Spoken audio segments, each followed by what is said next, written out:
ये पहले दिन केंद्र सरकार ने कैबिनेट की बैठक में कई अहम फैसले लिए हैं। प्रधानमंत्री मोदी की अध्यक्षता में हुई केंद्रीय मंत्रिमंडल की बैठक में प्रधानमंत्री फसल बीमा योजना को 2025-26 तक जारी रखने को मंजूरी मिली है।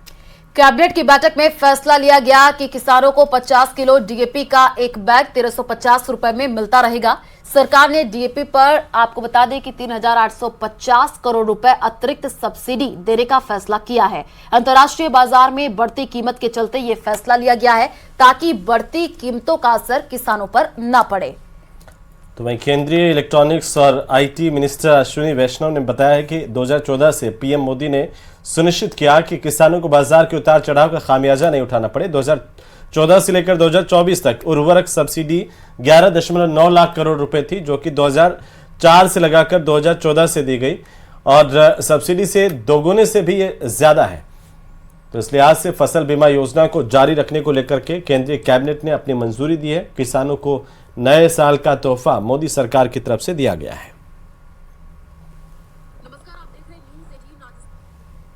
दूसरा बड़ा फैसला लिया गया है, डीएपी फर्टिलाइजर्स के लिए एक्स्ट्रा सब्सिडी का package, one time special package माननीय प्रधानमंत्री जी ने दिया है। किसानों को डीएपी 50 किलो का बैग 1350 रुपए में मिलेगा। आज दुनिया में जितना भी जियो पॉलिटिकल टेंशंस के कारण, डिसरप्शंस के कारण, वॉर सिचुएशंस के कारण जो भी एक्स्ट्रा बर्डन है, वो एक्स्ट्रा बर्डन प्रधानमंत्री श्री नरेंद्र मोदी जी की सरकार बेयर करेगी। कई बार ऐसा होता है कि जब फसल बोई होती है उस समय में गर्मी या सर्दी ज्यादा हो जाए तो उसकी पैदावार कम हो जाती है। तो एडवर्स क्लाइमेट कंडीशंस में भी इसका कवरेज है। फंडिंग पैटर्न नॉर्थ ईस्ट और हिमालयन स्टेट्स के लिए 90-10 है और बाकी सब स्टेट्स के लिए 50-50 है। प्रीमियम प्री डिफाइंड है जिससे कि कोई डिस्प्यूट नहीं हो, और रिमोट सेंसिंग और डिजिटल टेक्नोलॉजीज का बहुत इसमें यूज है। करीब 4 करोड़ किसानों को इस स्कीम में बेनिफिट मिल रहा है और करीब 39% of the gross cropped area in the country इसके कवरेज में आती है। तो चलिए, बहुत स्वागत आप सभी का न्यूज़ 18 प्राइम में। मैं हूं आपके साथ हेमंत कुमार और चलिए आज की शुरुआत दिल्ली से, जहां पर दिल्ली में पोस्टर वार के बाद अब चिट्ठी वाला प्रहार सामने आया है। पूर्व सीएम अरविंद केजरीवाल ने आरएसएस के प्रमुख मोहन भागवत को एक चिट्ठी लिखी है जिस पर सियासी बवाल मचा हुआ है। केजरीवाल ने मोहन भागवत को चिट्ठी लिख उनसे कई सवाल पूछे हैं। बीजेपी ने इस पर प्रहार किया है और केजरीवाल को चिट्ठी लिख उन्हें 5 सुझाव दिए हैं। क्या है केजरीवाल के सवाल और क्या है बीजेपी के सुझाव, आइए जानते हैं इस रिपोर्ट में।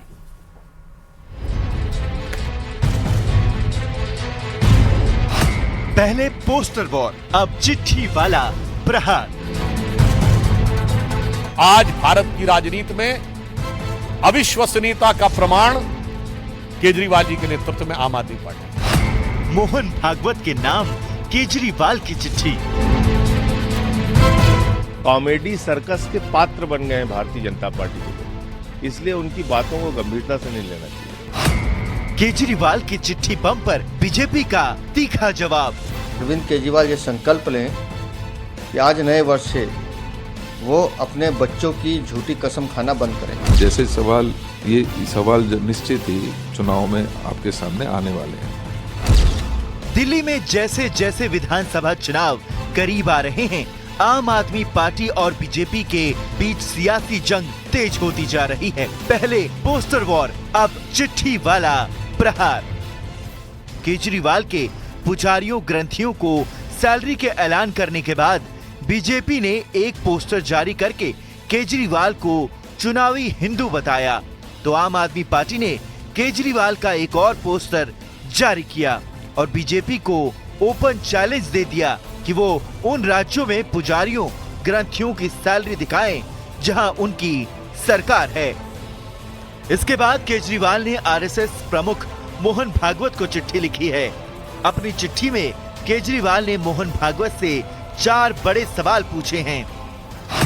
पहला सवाल, बीजेपी ने हाल में कई गलतियां की, क्या संघ उनका समर्थन करता है? दूसरा, बीजेपी नेता चुनाव में खुलकर पैसे बांट रहे हैं? क्या आरएसएस वोट खरीदने का समर्थन करता है? तीसरा, बड़े स्तर पर गरीब, दलित, पूर्वांचली और झुग्गी में रहने वाले लोगों के वोट काटे जा रहे हैं। क्या ये जनतंत्र के लिए सही है?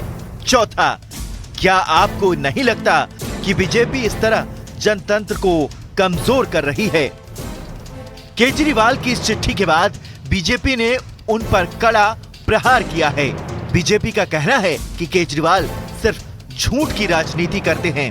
उन्होंने दिल्ली की जनता से झूठे वादे किए हैं जो कभी पूरे नहीं हुए। वहीं आम आदमी पार्टी के नेता संजय सिंह ने आरोप लगाया कि जब से केजरीवाल ने पुजारियों, ग्रंथियों को हर महीने 18,000 रुपए देने का ऐलान किया है, तब से बीजेपी उनके पीछे पड़ी है। आज भारत की राजनीति में अविश्वसनीयता का प्रमाण केजरीवाल जी के नेतृत्व में आम आदमी पार्टी है। तो उनके लिए एक पंक्ति कहना चाहूंगा कि चंद बातें करना और मुतमई होना नहीं अच्छा, सियासत आखिरी दम तक सभी को आजमाती है, बहुत गलती की गुंजाइश नहीं होती सियासत में, जरा किरदार हल्का हो कहानी डूब जाती है। जिन्होंने दिल्ली के अंदर 10,000 किलोमीटर नई सड़कें बनाई, 3 लाख सीसीटीवी के कैमरे लगाए, जिन्होंने दिल्ली के अंदर स्ट्रीट लाइट्स लगाई, दिल्ली को आगे बढ़ाने का काम किया, 38 फ्लाईओवर नए बनाए, 250 किलोमीटर मेट्रो आगे बढ़ाए, आप उस केजरीवाल से सवाल पूछ रहे हैं? और सब कुछ के बावजूद जिन्होंने दिल्ली के बजट को मुनाफे में डाला, आप ऐसे केजरीवाल से सवाल पूछ रहे हैं? इनके ऊपर लोग हंसेंगे। कॉमेडी सर्कस के पात्र बन गए हैं भारतीय जनता पार्टी के लोग, इसलिए उनकी बातों को गंभीरता से नहीं लेना चाहिए।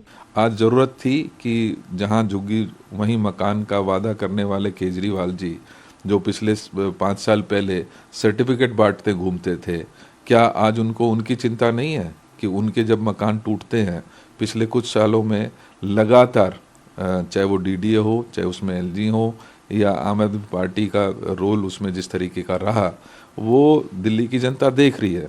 और जैसे सवाल निश्चित ही चुनाव में आपके सामने आने वाले हैं। उधर केजरीवाल की चिट्ठी के जवाब में दिल्ली बीजेपी अध्यक्ष वीरेंद्र कुमार सचदेवा ने भी केजरीवाल को पत्र लिखा है, जिसमें उन्होंने केजरीवाल से नए साल पर 5 संकल्प लेने का सुझाव दिया है।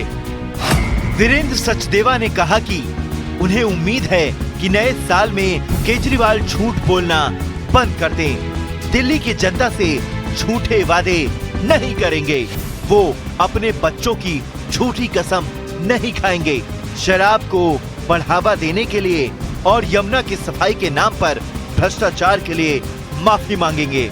उन्हें शपथ लेनी चाहिए कि वो देश विरोधी ताकतों से चंदा नहीं लेंगे। अरविंद केजरीवाल ये संकल्प लें कि आज नए वर्ष से वो अपने बच्चों की झूठी कसम खाना बंद करेंगे। दूसरा संकल्प हमने उन्हें कहा है कि वो ये भी संकल्प लें कि दिल्ली के बुजुर्गों को, माताओं को, बहनों को और दिल्ली के धार्मिक जनों को जो धोखा देने का काम वो कर रहे हैं, जो झूठ बोलने का काम कर रहे हैं, उसके लिए भी वो क्षमा मांगे।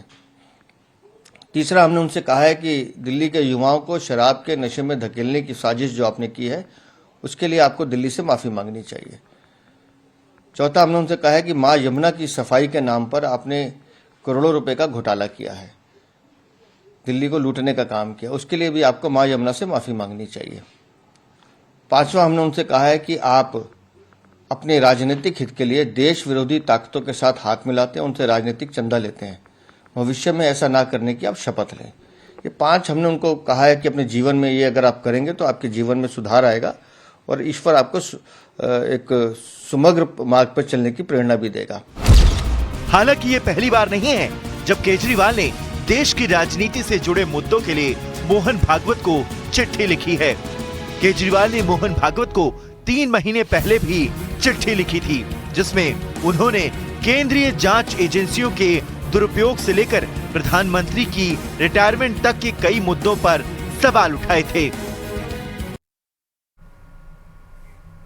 संभल में शाही जामा मस्जिद के पास बन रही पुलिस चौकी को लेकर विवादों को लगातार हवा दी जा रही है। तो दावा तो यह किया जा रहा है कि जिस जमीन पर पुलिस चौकी बनाई जा रही है वो जमीन वक्फ बोर्ड की है, लेकिन अब प्रशासन की तरफ से यह साफ कर दिया गया है कि जमीन को लेकर वक्फ बोर्ड से जुड़े कोई सबूत नहीं है। रिपोर्ट देखिए।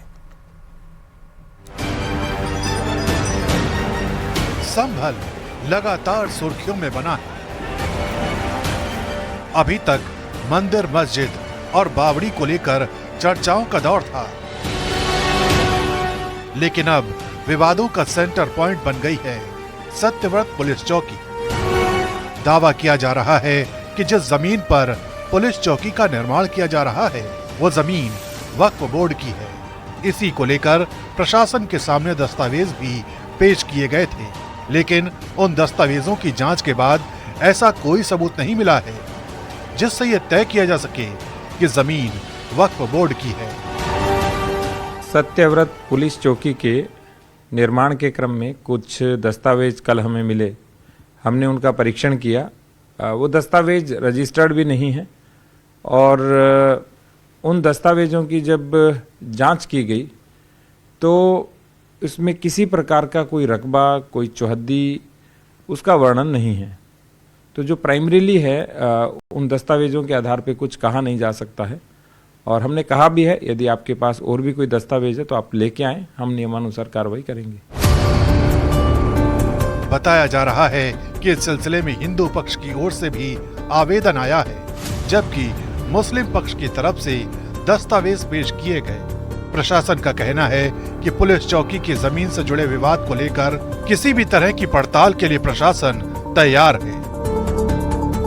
हिंदू पक्ष की ओर से भी एक आवेदन आया है और दूसरे पक्ष की ओर से कोई आवेदन तो नहीं आया किंतु दस्तावेज आए थे, तो उनका जो परीक्षण किया गया उनके सत्यापन में ऐसा कुछ मिला नहीं और न ही उनका कोई टाइटल उसमें बन रहा था। हमने 2 लोगों की टीम बनाई है और दोनों की टीम मिल करके जांच कर रही है और जो भी रिपोर्ट आएगी उसके बारे में आपको अवगत करवाएंगे। इस मामले में विवाद तब और बढ़ गया जब AIMIM के चीफ असदुद्दीन ओवैसी ने इस सिलसिले में एक ट्वीट करके मामले को हवा दे दी। संभल की मस्जिद के सामने, संभल की मस्जिद आसार कदीमा का प्रोटेक्टेड मॉन्यूमेंट है। प्रोटेक्टेड मॉन्यूमेंट का कानून यह है कि उसके 100 मीटर के अतराफ में कोई तामीरी नहीं हो सकता। यह पार्लियामेंट का कानून है। मगर यह कौन सी संभल की पुलिस है जो आसार कदीमा के प्रोटेक्टेड मस्जिद के 100 मीटर नहीं बल्कि उसके 5 फीट के फासले पर आउटपोस्ट बना रहे हैं और वो आउटपोस्ट वक्फ की जमीन में बना रहे हैं। मुरादाबाद के 39A में वो वक्फ का दर्ज है, सुन्नी वक्फ बोर्ड में दर्ज है, वहां पर संभल की पुलिस बना। हमारे पास ऐसा कोई भी तथ्य या प्रमाण नहीं है। यदि कोई भी लेके आता है तो हम उसका परीक्षण करेंगे और नियमानुसार कार्रवाई करेंगे। विवादों की तपिश के बीच संगीनों के साए में तेजी से पुलिस चौकी का निर्माण किया जा रहा है। संभल की सुरक्षा से जुड़ी ये तैयारियां ऐसे वक्त में हो रही हैं जब 24 नवंबर 2024 को शहर एक ऐसी हिंसा का गवाह बन चुका है जिसने इतिहास के जख्मों को फिर से हरा कर दिया था।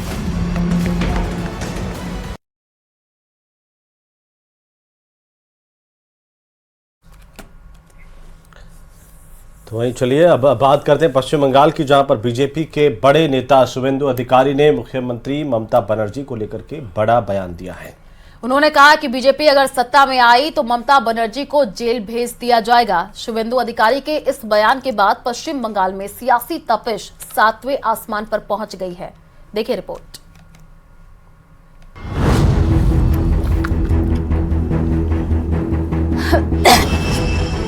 ममता बनर्जी को शुवेंदु अधिकारी की चेतावनी। शुवेंदु अधिकारी सत्ता में आए तो जेल जाएंगी ममता।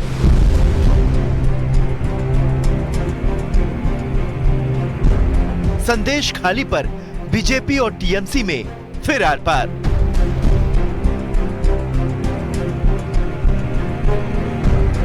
बीजेपी नेता शुवेंदु अधिकारी के बयान ने पश्चिम बंगाल में सियासी तूफान ला दिया है। उन्होंने ममता बनर्जी को धमकाते हुए कहा कि अगर पश्चिम बंगाल में बीजेपी सत्ता में आई तो संदेश खाली में महिलाओं को जेल भिजवाने वाली ममता बनर्जी को भी जेल की हवा खिलाई जाएगी। राज्य बीजेपी सरकार হলে সন্দেশখালীর ঘটনায় কমিশন বসবে। আর যে মহিলাদের আপনি জেল খাটিয়েছেন মমতা ব্যানার্জি আপনাকেও এই মহিলাদের মিথ্যা মামলায় জেল খাটানোর জন্য আপনাকেও জেলে পাঠাবে বিজেপি। शुभेंदु अधिकारी का आरोप है कि टीएमसी ने संदेश खाली की उन महिलाओं को जेल में डाल दिया जो महिलाएं टीएमसी के स्थानीय नेताओं के खिलाफ प्रदर्शन कर रही थी, और अब संदेश खाली जाकर ममता बनर्जी डैमेज कंट्रोल की कोशिश कर रही हैं। यहाँ बीजेपी का घाटी है इस एरिया, इसमें 7000 लीड है लोकसभा में। ये मोदी जी का सब फैन फॉलोअर्स है और रिपेयरिंग करने के लिए, डैमेज रिपेयरिंग। हाल में ही संदेश खाली पहुंची ममता बनर्जी भी ये आरोप लगा चुकी हैं कि संदेश खाली में सरकार के खिलाफ प्रोपेगेंडा किया गया, लेकिन अंत में सब कुछ झूठ निकला। संदेश खाली वही जगह है जहां टीएमसी नेता शेख शाहजहां और उसके गुर्गों के खिलाफ महिलाओं से रेप के आरोप लगे हैं। यही वजह है कि शुभेंदु अधिकारी ने न सिर्फ ममता बनर्जी के दौरे पर सवाल उठाए, बल्कि ममता बनर्जी से सूद समेत बदला लेने की धमकी दे दी। लेकिन शुभेंदु अधिकारी का ये बयान पश्चिम बंगाल के सियासी गलियारों में घमासान की नई वजह जरूर बन गया है।